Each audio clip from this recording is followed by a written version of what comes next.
Hi, my name is Brittany, and I wanted to give Dan Havey from the Design Hackers Facebook group a shout out.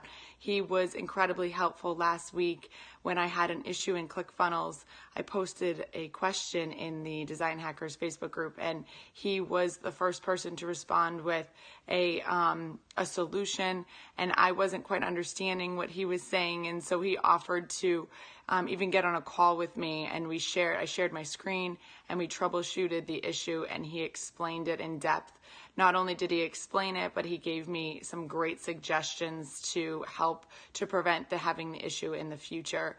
And I am super appreciative of his pro skills. He's such a pro with ClickFunnels, and he really knows his stuff, and he's just so willing to share it with others.